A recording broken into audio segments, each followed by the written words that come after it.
Hola, ¿se buscan empresarios buenos? He visto en las últimas semanas un florecimiento de considerables tonterías a propósito de los empresarios, que quiero repasar con usted, señora, en este vídeo. Hoy no voy a hablar de cosas que dicen los políticos o los periodistas o los grupos de presión. No. Hoy voy a hablar de tonterías que decimos los profesores. Voy a hablar de cosas que dicen los catedráticos, en concreto los catedráticos de las facultades económicas, que son mis colegas, ¿no? En primer lugar, arrecia esta idea de que necesitamos una economía moral y que los empresarios tienen que ser gente moral. Esto de insistir en que los empresarios tienen que ser gente ética, da por sentado que no lo son. ¿Y por qué? Y si suponemos que los empresarios no son éticos, ¿qué pasa con los que no son empresarios? Pasa a ser que si uno es político, entonces ahí no hay que hablar de la política. Son políticos éticos, porque ya se les da por sentado, o los sindicalistas, o los artistas, o... ¿Qué clase de tontería es esto? Es un truco, pero ya verá que hay más. Dice, otro profesor dice, necesitamos agentes económicos responsables de asegurar el bienestar colectivo. Vamos a ver, si usted deja a los agentes en paz, deja a las trabajadoras y a las empresarias en paz, ya se ocupan ellos de asegurar el bienestar colectivo. En cambio, si los políticos interfieren con los empresarios, ahí es cuando no se logra el bienestar colectivo. Ya lo decía Adam Smith, que decía, yo siempre sospecho de los que hablan que hacen cosas buenas para el pueblo. Pues hacían muy bien en sospechar y hacemos muy bien en sospechar ahora también, ¿no? Otra cosa, es un viejo camelo, dice... Las crisis y las revueltas del pasado han de servirnos de lección para evitar que se descontrolen las tensiones sociales por culpa del individualismo de las empresas. No, mire, no.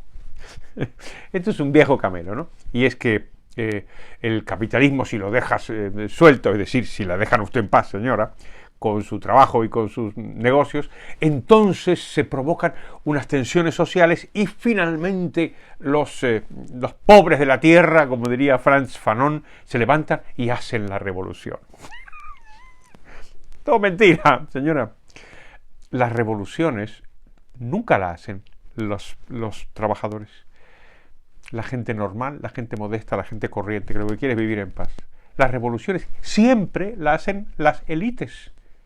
Siempre, desde Lenin en Rusia hasta Mao Zedong en China, Pol Pot en Camboya, que era un señorito, con estudios en París, en fin, ¿no? Fidel Castro y el Che Guevara eran cualquier cosa menos trabajadores. Es todo mentira, señor. Es todo mentira. Esto de que hay que controlar que se escapan las empresas en su individualismo y entonces se crea la revolución. Es todo mentira. Es todo mentira. Más, todos profesores dicen esto. La actual pandemia ha puesto en evidencia la insostenibilidad del éxito y la acumulación individual de las empresas. ¡Que no! Pero si viene de China, oiga, una dictadura comunista, ¿qué me está contando? Y esto de que es mala la acumulación individual. ¿Y qué pasa? ¿Que la acumulación, si la hacen los políticos, es buena? ¿A costa de las trabajadoras y su dinero? ¿De dónde ha sacado esto? Otra, esta me encanta. ¿Cómo me gusta esta? Dice, el estado del bienestar ha afrontado un desmantelamiento durante el periodo neoliberal. ¿Pero dónde están mirando? Oiga, ningún estado se ha achicado de manera apreciable en ningún país del mundo. En muchos han aumentado. el peso del gasto público sobre el PIB, como en España y en muchos otros, y ahora va a aumentar más, con la excusa de la pandemia. O sea, con esta solemnidad que solo puede tener un profesor, dicen unas burradas. Mire, otra. Necesitamos un nuevo pacto social para salvar la alianza entre el capitalismo y la democracia. Mire, los problemas con la democracia no los tiene el capitalismo, el socialismo sí. Miren los países socialistas a ver cómo se llevan con la democracia. Y después esta cosa del pacto social. Mire, señora, cada vez que le hablen a usted del pacto social, tenga mucho cuidado, porque normalmente lo que van a querer hacer es subirle a usted los impuestos y quitarle el dinero. Los pactos sociales son un bulo, son un camelo, ¿no? Porque son pactos que usted no puede negarse a firmar. Eso no es un pacto, ¿no? El pacto tiene que darnos la opción de no firmar. Y cuando se refieren a esto, nunca se refieren a que usted tenga derecho a no firmar. Más. Estos son profesores de economía, ¿eh? Dicen, es necesario un precio justo para los bienes que antes eran de los bienes alimenticios y ahora es la protección del medio ambiente, el salario dentro de las empresas que hay que regularlo, hasta la conexión a internet. Todo quieren regular los precios de todo, señora. Quieren regular los precios.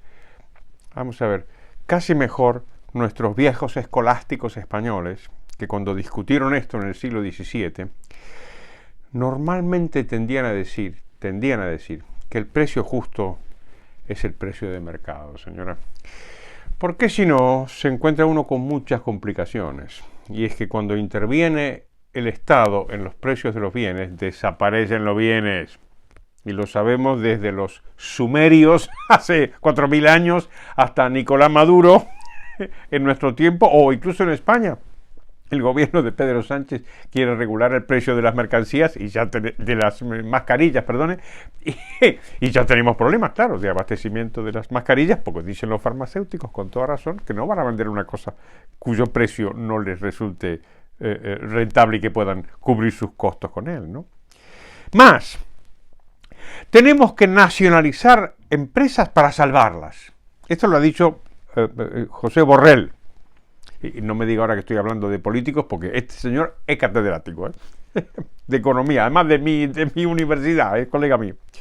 Dice, para salvar empresas las vamos a nacionalizar. Dice, y lo hacen los Estados Unidos, que no son sospechosos. Que cada vez que usted oiga esto de que no son sospechosos, claro que son sospechosos los estados, también los de Estados Unidos, que tienen una larga tradición de intervencionismo y de antiliberalismo, ¿no? Esta idea de que el Estado tiene que salvar empresas nacionalizándolas, primero las nacionaliza con su dinero de usted, señora, de usted. Después dicen, bueno, no, compramos una participación y después vendemos y recuperamos o no, pero la que no recupera el dinero es usted, señora, que se lo quitan, y después, si usted se fija, a la hora del rescate de las empresas, siempre hablan de las empresas grandes. Y esto revela una dinámica de esta cosa que llamamos capitalismo y que en realidad es una mezcla de capitalismo y socialismo, ¿no? Y es que a los estados les conviene la complicidad con las empresas grandes y a las empresas grandes también. ¿Por qué? Y porque las benefician, como los bancos, de esta manera. ¿Y quiénes son las víctimas? Los pequeños, señora. Y mire que la política y los estados se supone que han sido organizados sobre la base de que van a proteger a los que son pequeños. Y al final los terminan castigando.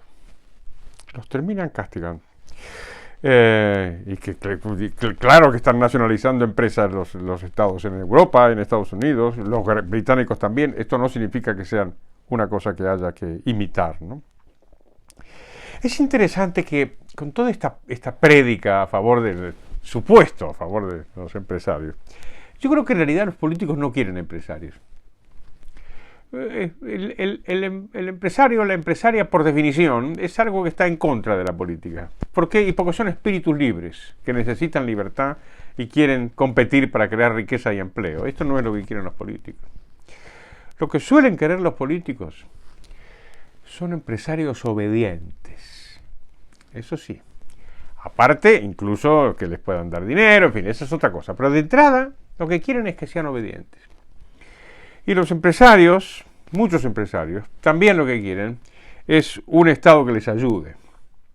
Pero ¿sabe usted, señora?